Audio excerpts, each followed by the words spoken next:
Sekarang lagi ada fenomena mispronunciation ketika anak-anak di kampusku nih aku minta untuk memperkenalkan diri.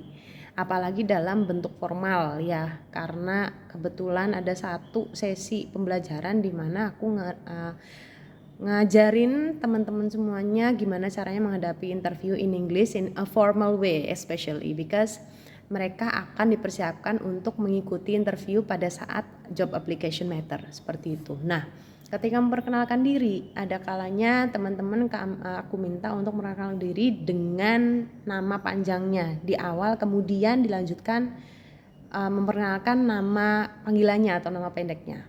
So the usual template that we use like let me introduce myself, my name is bla bla bla, kemudian disusul dengan kalimat you can call me bla bla bla, seperti itu. Nah, di awal udah bener nih, let me introduce myself, my name is bla bla bla bla. Tapi kemudian disambung dengan satu statement lanjutannya yang ada satu kata yang mispronounced, that is call. Kita mau ngomong, kamu bisa panggil aku dengan sebutan Arini, for example like that.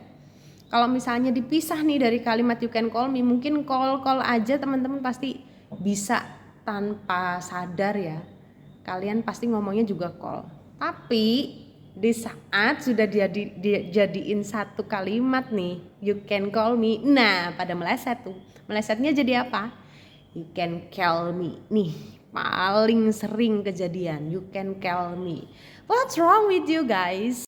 Iya, sebenarnya nggak ada yang salah sih, karena kita lahir dengan bahasa pemersatu kita, bahasa Indonesia, yang dimana semua hurufnya ya plek-tiplek, apa yang ditulis, apa yang dibaca ketika bergabung dengan huruf lain ya tetap begitu cara bacanya gitu. A ya tetap A, I ya tetap I, U ya tetap U gitu ya.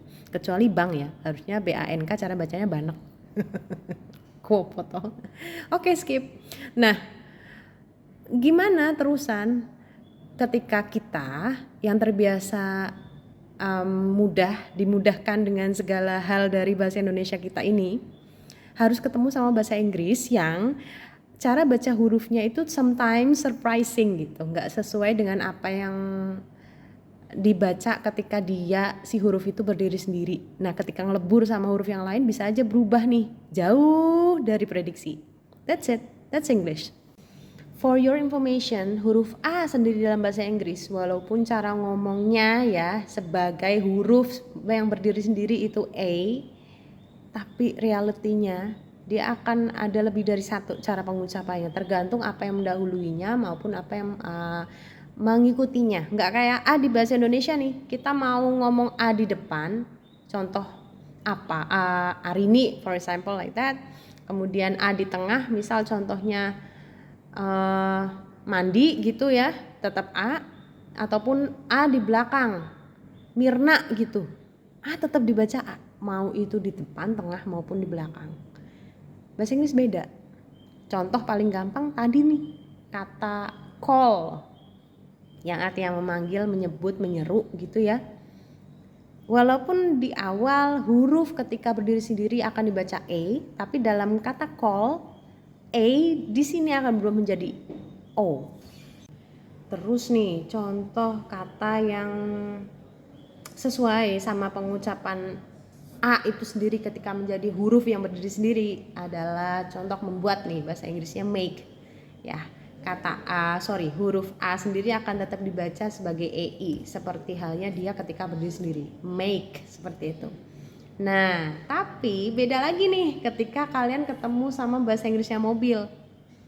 Bukan E lagi, bukan O, berubah nih jadinya A, kayak huruf A dalam bahasa Indonesia, car.